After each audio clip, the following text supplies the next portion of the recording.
How's it going, everybody? Welcome back to the channel. My name is Jason. I'll be your host on this CFL talk show, Hussey's Huddle. In this video, we're going to be talking about a handful of Canadian prospects that are expected to be selected in this year's NFL Draft, and where we might see them selected in terms of the 2021 CFL Draft. But really quickly before we get started, if you want to support the channel, the best way to do it is by hitting that like button and subscribing to Hussey's Huddle for more CFL content just like this. You can also follow me on social media in my accounts listed in the description below.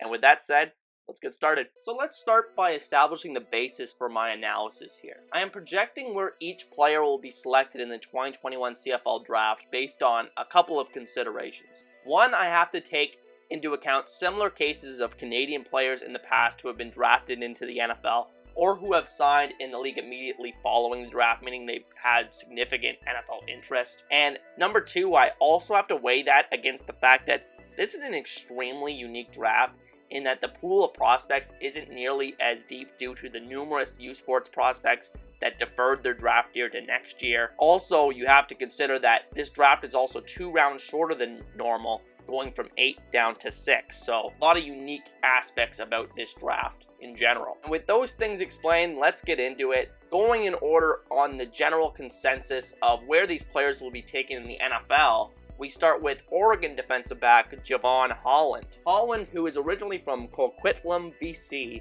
played for the Ducks since 2018, but ended up opting out of the 2020 college season to prepare for the draft. Most scouts have him pegged as one of the handful of best safeties in the entire draft, and as a result, he's expected to be at minimum a 2nd to 3rd round selection. It is hard to find a recent positional comparison for Holland since there hasn't been a Canadian DB selected in the NFL since O.J. Atogwe in 2005. But in terms of players that have been extremely high draft picks in the NFL regardless of positions, look no further than Steelers' 2nd round pick in 2019, Chase Claypool. Claypool, as a result of his high NFL draft investment, went unselected in the 2020 CFL Draft. Similarly, I do not expect Holland to be selected in the 2020 CFL Draft, though I wouldn't completely rule it out. Like I mentioned, this draft is incredibly shallow in terms of prospects since teams practically have to solely rely on Canadians who played in the NCAA because of all the U Sports opt-outs. So my official forecast here for Holland is in the 6th round to undrafted range. Next, we have Tennessee wide receiver Josh Palmer. The Brampton native Palmer played for the Volunteers for 4 seasons, putting up over 1,500 yards and 7 total touchdowns. As NFL scout Daniel Jeremiah pointed out in an article for 3 Down Nation a while back, he actually beat top-ranked corner Patrick Surtain for a touchdown in 2020. He also has NFL size at 6'2", 210 pounds. Most scouts do not see him going on the first 2 days of the NFL Draft, but have him solidly pegged as a likely 4th rounder. A rough comparison for a guy like Palmer is Austin Collie, who was never selected in the CFL Draft after being picked in the 4th round in 2009 by the Indianapolis Colts. However, I do absolutely think that Palmer, unlike Holland, will be selected in this year's CFL Draft. I think some team is bound to take a swing on guys like Palmer, who is likely to be less of a surefire career NFLer, who also has the potential to pay great dividends if he ever comes north of the border. Therefore, my projection here for Palmer is to be selected honestly anywhere from the late 4th round when the prospect pools start getting really thin for teams, up until the 6th round. Moving on to number 3, we have Oklahoma State running back Chuba Hubbard. The most well-known player on this list, the Sherwood Park, Alberta native Hubbard rushed for over 2,000 yards and 19 touchdowns in his 2019 season. And his stock going into the 2020 season was sky high as a mentioned Heisman contender. However, he had a disappointing final season for Oklahoma State, which has since caused his NFL draft projection to fall. Hubbard did recently prove that he is fully healthy by running a blazing 4.36 second 40-yard dash at his pro day, and there's less of a consensus as to where Hubbard will be selected as a result of his polarizing draft profile, but I think the earliest we see Hubbard selected is the 3rd round, and the latest will probably be somewhere in like the 6th round. One of my favorite NFL YouTubers, That Franchise Guy, recently ranked Hubbard as his number 9 back in the 2021 class, but he also mentioned that he could easily outperform that ranking. when he gets to the NFL. Still, when it comes to the CFL draft, I do 100% expect some team to take a future flyer on Hubbard. Some have concerns that his relatively smaller frame won't be able to hold up full-time at the NFL level, and the potential marketing opportunities if he were to come to the CFL are 100% worth gambling on for some team in the later rounds. My projection for Hubbard is somewhere in the 4th to 5th round range in the CFL draft, where again teams will be running out of instant impact players to fill their needs. At number 4, we have Minnesota defensive back Benjamin StJust. A Quebec native, StJust played for the Golden Gophers during the 2019 and 2020 seasons after coming over as a transfer from Michigan and started 14 games. While not the most experienced player at the college level, he has impressive measurables, standing at 6'3" with 4.5 speed, and is seen by scouts as a guy who can play the increasingly important big nickel role in an NFL defense. Some mock drafts now have him going as high as the 3rd round later this month, but his recent strong pro day performance may boost his stock in that regard. In terms of what this means for his CFL draft status, I still think he's worth taking a shot on for some team in round 5 or 6.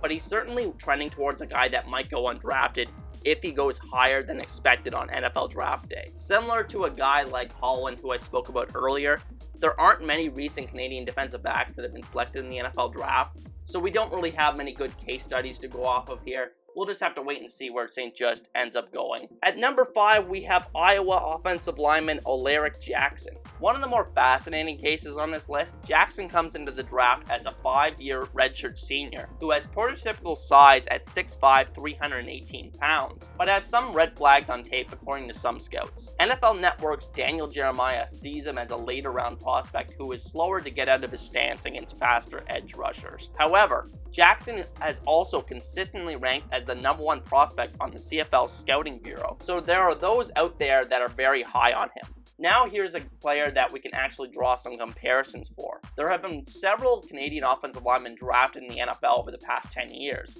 such as players like Justin Senior, John Urschel, and the legend himself, Laurent Duvernay-Tardif. All of these players, despite being day 3 NFL draft picks, were selected by teams in their respective CFL drafts. An ideal scenario for CFL teams for Jackson is a similar career path to Philip Blake, who went in the 4th round in the 2012 NFL draft, but it was also taken in the 3rd round of the CFL draft. Blake bounced around for a few seasons on NFL rosters, but eventually found his way to the CFL and has since established himself as a solid starting offensive lineman. I can't see Jackson going undrafted in this year's class in any scenario, considering the value of Canadian offensive linemen in the draft historically. Therefore, I see Jackson being selected safely in the 3rd to 5th round range. And finally, we have Oklahoma State linebacker Almond Ogbahmiga. The Oklahoma State linebacker is seen as the least likely player in this video to get drafted in the NFL, but some see him sneaking into the back end of the draft. Almond recently produced solid numbers at his pro day,